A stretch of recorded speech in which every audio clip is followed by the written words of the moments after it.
ونهيتنا فما انتهينا ولا يسعنا إلا عفوك يا أرحم الراحمين. ɓayɗo gayni wolde ɗiɗo konngol tati o hucci o fewtika maadi o wi e Allah a yamiri men yeddi a haɗi men a caali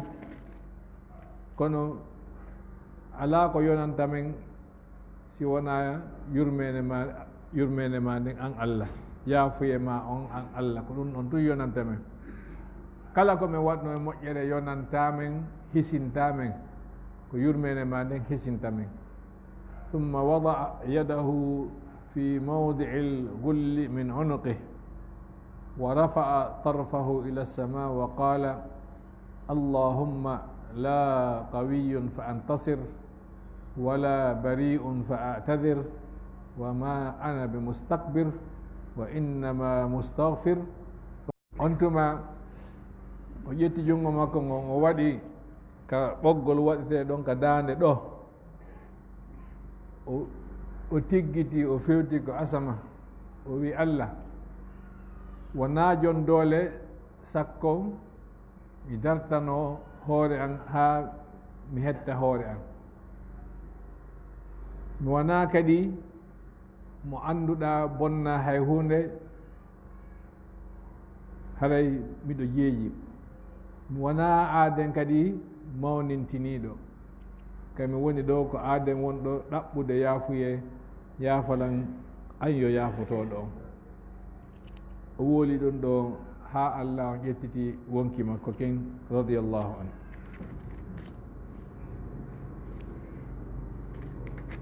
qissaji wonɗi ɗo ɗi mi ala wadde taaliq e majji ko taaliq honno wiyetela huuɓuɗo tumi woni wadde fi Amr ibn al-As. Amr ibn al-As ko defte tariha ɓurɗe ɗuɗude ɗen ko aaden ñakkinɗo, aaden bonɗo, aaden mo anda sina nafa mum, aaden wonɗo dogude ɓaawo faaleji mum ɗin. ko noon defte tariha ɓurɗe ɗuɗude ɗen windiri fi makko. issa on kami raɓɓininta ɗon ɓayru ɓe bukatu ɓe ari ɓe hudditi Madina, ɓe ari warugol Seydina Usman, tawi jama Madina on immaki dari law fiwata ɗum waɗu ha waɗi, heɓaki wawɓe immade daro fiino ɓe hisnira Seydina Usman, ha Seydina Usman tongi joni yoɓe accu ɗon wata ɓe piiru. o ƴettuno ɓiɓɓe makko ɓen ɗiɗo oni yalten ka saare ɗo, yalte Madina ɗo few, kala tawaɗo ɗo ha o waɗa goɗɗum on on heɓata teddugal fannimo wuuri. o ƴetti ɓiɗɗo makko Abdullah ibn Amr ibn al-As e ɓiɗɗo makko Muhammad, o yalti Madinatul Munawwara, o yehi Sham ka Muawiyah ibn Abi Sufyan woni ton, o hotiri ton hewtugol makko ton, o nani wondema ɓe shahindini Sayyidina Usman.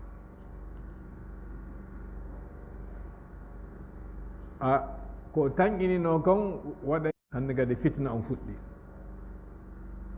e yewti seeɗa e muɗum feerno yewtuɗen fi Sayyidina Usman ɗo. julɓe wonɓe Madina ɓen, landorteɓe julɓe ɓen fewjoɓe ɓen, ɓe haldi ɓe fotti yo Seydina Aliya lonto. feewno ka o lonti arnoɓe warugol Seydina Usmana ɓen hiɓe Madina ɗon on saa'i ɓe yaltali, wona kadi yimɓe 10 wona yimɓe 100 mi yewti noon ko jama ɗuɗuɗo. joni noon si ɓeeɗo accirama ni ko fitna molanaɗo, joni ɓeeɗo ɓe wari hiɓe hana nangede ɓe ñaawe saɗa rewne e hoore maɓɓe. andi toon noon ko hombo wara ko Usmanu ibn Affan min Bani Umayya. nden ñande Bani Umayya heɓe ɗuuɗi ɓuri ɓe luttuɓe ɓen fof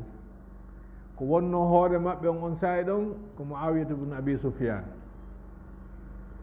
Qissa no juuti ha andi si piiji go hewti kala han goɗɗo faamita tun e nder konngol yewtangol. Banu Hashim e Banu Umayya ɓe fof ko gorol gootol kono ɓe senditoyi ɓeyɗo ɓe ɗuuɗi ko Abdou Manafi woni soro maɓɓe. Abdou Manafi woni soro maɓɓe, ɓeyɗa woni Abdoul Muttalib, ɓeyɗa woni honno wendela Abdou Shams, ɓeyɗa wonire ɗon noon ɓe ari noon. Hande kadi noon Banu Hashim ɓe heɓi teddungal ngal, Banu Umayya ɓe heɓi ɗuuɗede ngol, kono kamɓe fot woni fewjude ɓe fof, kono ko ɓeyɗa woni ɓuri ɗuuɗude, ɓeyɗa ɓuri yaajude. Joni noon ɓayru ɓeyɗa heeɓi annabaku ngun, ɓeyɗa kañum heɓali. Banu Hashim en heeɓi annabaku ngun, Banu Umayya kañum heɓali annabaku ngun. No jeeyano e ɓurɓe dartade fi honno wedelan haɓugol no laaɗo, kono ari ha kamɓe tigi ɓe tawti. Guiɗeji ɗin waɗi ɓayde Seydina Ousmane no warama hande kadi tawi Banu Umayya no inni ɓe ɗum ɗo yotte, ko aade maɓɓe ko ɓe yotte. ɓe salaki hay nde wotere wondema ko Ali ibn Abi Talib woni khalifa on. Muawiya salaki ko khalifa, Amr ibn al-As salaki ko khalifa, kono ko hoore ko woni khalifa kon minen ɗo si min tawtete ko fof wi'i kon min tawta ɗum ɗon ko ɓeɗo honno ɓe tela nangue ɓe ñaawe ɓe ware. Seydina Aliya miɗo jaɓi yo ɓeɗo yo nangue ɓe ware, kono ɓe mi fof wona e ley koyɗe an ɗoftolan.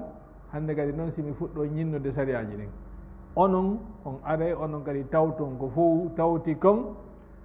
en fof immoɗen noon daroɗen fiino ɓeɗo ɗumanoɗa,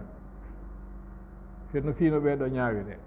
fiino ɓeɗo nanguiri. Ko yimɓe guluji wona yimɓe seedaɓe, kadi ko yimɓe jogiiɓe doole. Ɓe ari ɓe jogiki Madina, saare Madina ten fof ɓe jogiki nde, ha ɓe waɗi khalifa on ɗon. Andi ɓen no wona yimɓe sama kala noon, waɗi a wata wiide wondema Madina no wayi waninani. Sahabaɓe nulaɗo minal mubashirina bil janna en no toon buy heno toon, kono woɓɓe ala toon. Joni noon innugol joni ɓen ɗon fof nanguede hari kadi ko probléme moɗanaɗo, ko guerre, mana ko guerre tigui tigui on. ɓen ɗon ko arabuɓe seraji ɗin ko ɓen murtuno wondema arabuɓen ɓe hiɓɓiɓe ga no fewjude hoore maɓɓe kamɓe ɓe ala heɓude gueɓal, ko ɗum min gueɗe on. Joni noon yeehi ha marakatu Siffin, mi raɓɓinɗinay woni marakatu Siffin ko hakkude yimɓe Iraq ɓen ko Seydina Aliya woni hoore maɓɓe, konu Seydina Aliya ngun, e yimɓe Sham ɓen ko Muawiyatu ibn Abi Sufyan woni hoore maɓɓe, ko kamɓe ari fotti nokku ngotu. ɓeeɗa no ari Seydina Aliya no ari wondema ɓe jaɓali wotandemo ɗo, ɓe o haɓa ɓe ha ɓe wotanamo. ɓeeɗa no ari Seydina Aliya no ƴetti waruɓe Seydina Ousmane ɓen no watti e nder larme makko ɗen ka konu makko ngun, kamɓe kadi ɓe daroto ha ɓen ɗon o fof hendore goto goto. ɓe ari ɓe fotti ɗo mo ɓe maɓɓe no mari mana programme feere haɓa piira. ɓe fof maɓɓe koɓe julɓe, ɓe fof maɓɓe ɓe juulude, ɓe fof maɓɓe ɓe janngude alqur'ana. ko windi kon ka defte ɓayru piirama ha ɓe tawi yimɓe Muawiyatu ibn Abi Sufyan e yimɓe Sham ɓe tawi ɓe wawete woni, ɓe yeehi ɓe windi ɗeri alqur'ana, ɓe towni ka darapoji, ɓe inni joni acciri ni piiro ngon joni ñawitiren alqur'ana on. ko windi kon ka defte tariha. Seydina Aliya inni ɓe janfoto e woni ko windi ko nga tariha mono yewtude woto jaɓu ɓe inni minen si innama alqur'ana min wata hande kadi wiido haɓude wiiɗo yo ñawitel alqur'ana, joni walline gueɗe o. ko windi kon ɓe forsi Seydina Aliya, Seydina Aliya awa ɓe wallini gueɗe on. ɓe haldi ɓe fotti joni yoɓe ɗaɓɓu, Seydina Aliya ittu goɗɗo, Seydina Muawiya itta goɗɗo, ɓe fof ɓe ara ɓe halda ɓe fotta. joni ɓe halfini ɓeɗo yo ñaawo e hakkude maɓɓe, yo gueɗe on accire ni si gueɗe on accirama ka hakkude Iraq e Sham, nokku gono ɗon imma azruhuma dawmatul jandal ɓe fotta ɗon ko ɓen ɗon iɗo haldi fotti wo haɗa julɓe ɓen fof woni ɓaawo maɓɓe ɓe aroy ɗon ɓe fotti ɓe ardi e yimɓe makko baɓe ko wonana ɓe seede ɓe gunnodiri ɓe haldi ɓe fotti joni yoɓe itta seydna aliya ɓe itta muawiya hande kadi on tuma ɓe ɗaɓɓa julɗo goo ko wona hoore julɓe ɓen koko windi ko nga defi ko mone yewtude ɓayru ɓe ari ɓe haldi ɗum e gunɗo ɓe inni amre ibnul asi ɓayru moɓama inni abou moussa al ashari ka mawɗo on ka ni ka kottirawo on kam woni ɗumaji on joni an atto yewta o inne o juule nula o yetti allah o juule nulaɗo inna min e amre ibnul asi min haldi min fotti tigui tigui on joni yomin ittuɓe ɗiɗo noon min on mi itti ali ibnu abi talib tele sengo am nomi itti woni ittirde nde hurundade an ɗo ni o ittide tede o yetti allah o juule nulaɗo o inni awa on nani ko abou moussa al ashari wi ko wondema kanko itti e jaatigui makko kanko kadi mo jogui hurundade makko ɗe noon amma min mi watti jaatigui am ɗum ɗo mi woni wattirde nde hurundade an ɗo ni on tuma seydna moussa abou moussa al ashari yennimo o yetti ɓe a jam fike ko ni ɗum ɗo ɓe ɗumanni waynodira e hoore fottanaka ɗum ɗo winndi ka defte kono konko winndi ɗon riwayaji ɗin fof ko riwayaji lowɗi moƴƴa noon kadi honno wedelan yimɓe marnoɓe anniyeji bonɗi no tawa e winduɓe ɗin piiji ɗon tigi tigi hawre nden hari nde waɗi yimɓe warama heɓike e yimɓe wonduɓe seydna aliya to innuɓe he wata en waridir ɗo enen fewdo ɗo si en waridiri hiɗen yahuno udditi leyɗe faris to si enen ɗo en waridiri enen ɗo haray ko innete kon kettugol l'islam on tigi tigi on iwi ɓe to hande kadi ɓe suusay dartade wonɓe toon ɓen ɓe hetta ton samu ɗo tigi ka muawiya e woni ɗo ko rumiyankoɓe wonno ɗo si o jama ɗo fof re'ama ɓeɗo kañ kadi ɓe moɓodiray ɓe ara ɓe darto ɓe fiino ɓe hettira wata en ƴettu ko innete kon kettugol l'islam on fof no moɓodiri ɗo halken ɓeɗo fof lutta ɓe gaynata hunde ɓe to immoda ka funnangue ɓeɗo immoda ka hirnangue ɓe koɓɓa ɓe lanna fi yimɓe ɓuuri heɓiɗen hakkille ɗon ka yimɓe seydna muawiya ka yimɓe seydna ali ɓe immodirana no jeeya e piiji ko ɓuuri e ngalɗinde feeno ko ɓe piirata si ɓe footike piirugol woɓɓe iwayno nga seydna muawiya wonini to ɓe ara ka seydna aliya ga ɓe juulira ga fana ɓe juula ga fana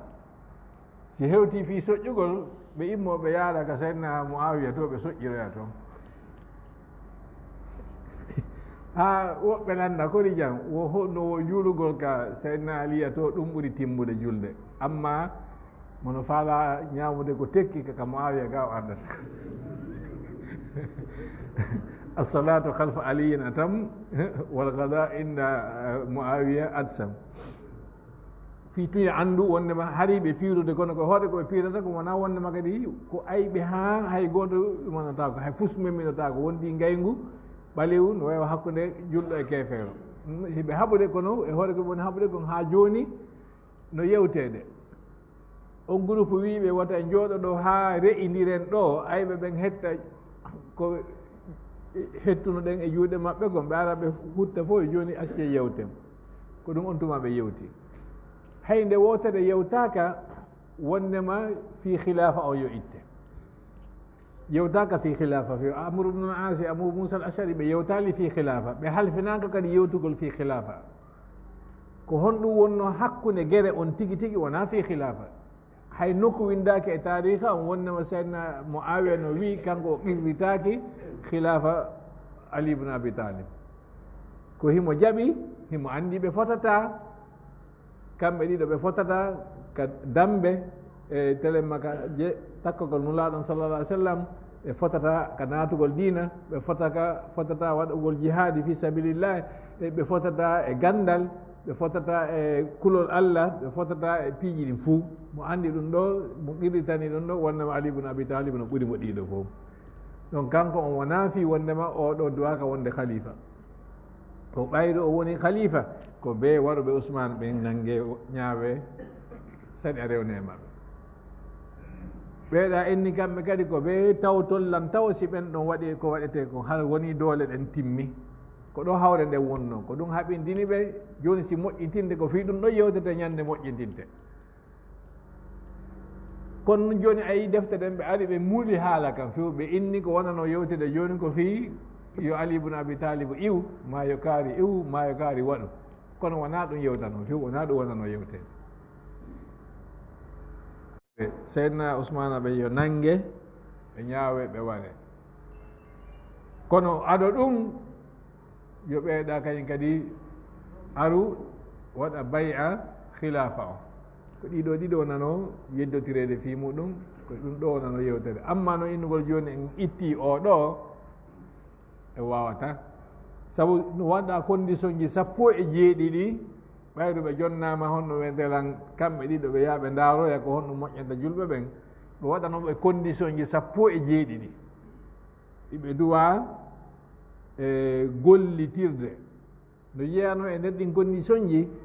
kala ko ɓe ñaawi tawi yaada e deftere Allah nden e sunna nulaɗon sallallah alih w sallam julɓe ɓen tawaka e mum julɓe ɓen tawaka few joni si ɓe ari ɓe inni joni ɓe itte wa hala khilafa ala few andi ɗum no wata yaadude e honno e delan kitabu e wata yaadude e sunna seede tu yen andu wondema tarika on e sa'i goo o bambana e woɓɓe o juro woɓɓe ɓe ƴetti Amru ibnul As o ɗo aɗen jamfantejo aɗen aduna aɗen laamu himo yiɗi laamu kono ko laamu diina kan ko laamu diina kan ber ko an e tarika makko on fof yaltitali hay nokku ka o janfi diina Allah kan feeno nulaɗo o ɓawa nulaɗo o yaltitali hay nokku ka o janfi ko yaltidi kon fof ko wakkilade makko nde o wakkilino fino diina kan heɓeta doole uddutugol Palestine uddutugol Misra ɗum ɗo fof haysi tawi faale laamu no nder ton kono ko fi diina kan o waɗiri lutti kadi e hoore diina kan aɗa ko wona woodede toon ko buyi ko wona janggede kam piiji buyi ko ala ɗum ƴetta ko poson ƴetta waɗa nder toon fii tun wata nantodire fi wata nantodire few andi no woodi woɓɓe ha joni ɓe dogude fi wata nantodire wata julɓe ɓe nantodire wata ɓe faama yo wonu tum pecce ha hande ɗo no fewndi ko ɗum ɗo woni en soñjude haɗa ko ɗum ɗo falno wiide telema ɗuman waktu on heewi darata ɗo wassalamu aleykum wa rahmatullahi taala wa barakatuh fi nde deftere ɗo mujalladu awwal on lanni mujalladu thani no woodi mujalladu thani mana volume ɗimmo on no woodi kono joni haqqele no wiya ko wonɗe janngude fiiɓe sahabaɓe ɗo kon e wawi heɓude ko ɓuri e ɗuudude kon e muɗum en heeɓi ɗo fi wakkiliɓe fi jande fi jihaadi fi dokkal fi muñal fi cuucal fi yondinare fi piiji ɗin fof en jangi ka ɓe en heeɓi misal seeɗa hande kadi kala ko janngude nge ɓe sahabaɓe luttuɓe wona wondema haray kesum buy heɓoto e sahabaɓe ɓuri koko yewta fiɓe 50 yewtaɓe fi muɗum ɗo joni haray iɗe wawi ndarude deftere go'o mi yewtiɗiɗi joni e ɓeɗo min haqqillan no fewti piiji ɗiɗi imma ko innete kon tafsir ayatil ahkam qur'ana on jooɗagol waɗane ɗo tafsiru nde fof mayre darsu goto e nder yontere nden en innata e no fanɗi kono neɓay ha si muutoɗen amma karamokoɓe ni no suuti kala ayeje marɗe ñaawore huutorteɗe ka gurnan ɗo eɓe yaltini ɗen ɗo fof ɓe suuti ɓe waɗi defte masalan joni sen ari ayatu tahara ayaje yewtuɗe fi salligagol e longal e tamamuye suratul maida ya ayyuhalladhina amanu idha qumtum ila salati faghsilu wujuhakum hakalanni ɗon joni ɓe suutede ɗen ayaji ɗon ɓe waɗa tafsir fiqhi tafsir fiqhi wona tafsiru honno wentelan lugawi ko honɗum woni ñawore ɗum ɗo ko honɗum kadi ɓe waɗa kadi fiqhu muqaran e misal joni si hewti wamsahu bi ru'usikum kala mo goɓɓe no faami faamuji luutodirɗi wono enen malikiya enne ko masu jami'i ra'as ko hoore nden fof maskete enen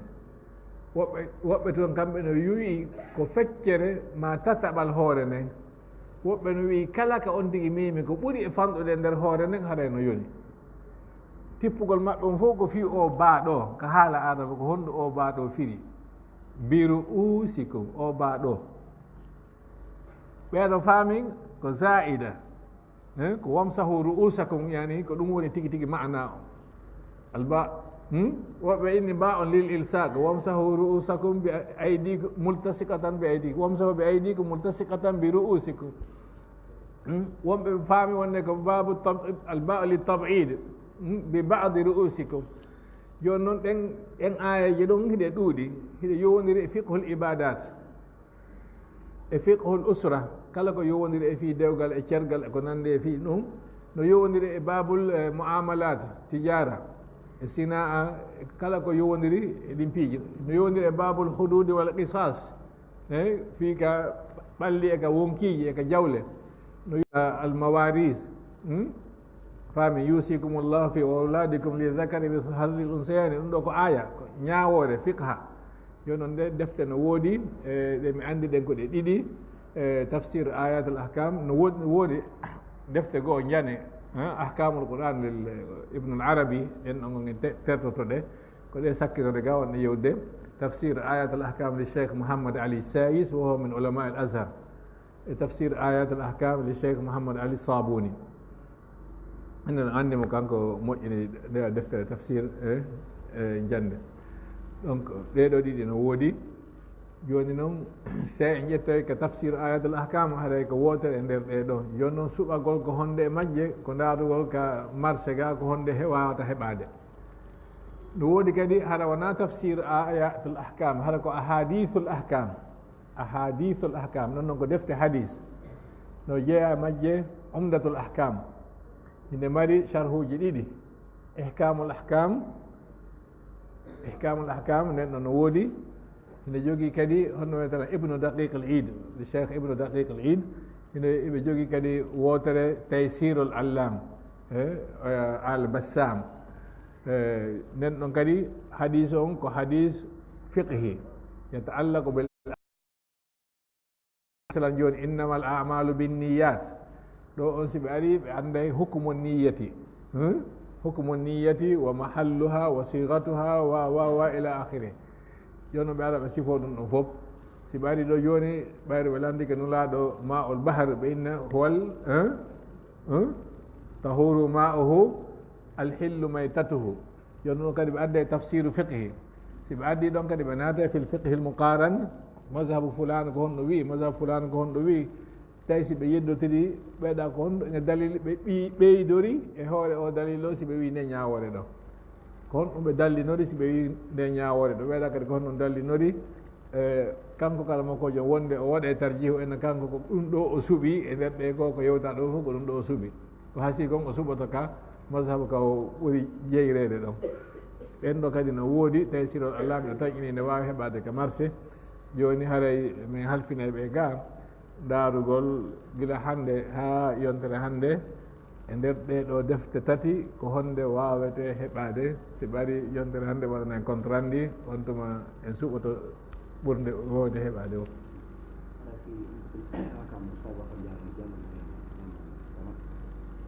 ko maɓɓe onon ɗo fof ɗo yawde non donc joni hinde wawa janggede l'école ji sappo e nder aduna o famine joni si tawi no janggede nokkugo e Conakry wonɓe fof kadi woɓɓe yaara toon e fiya hayfinalngol jama o assalamu aleykum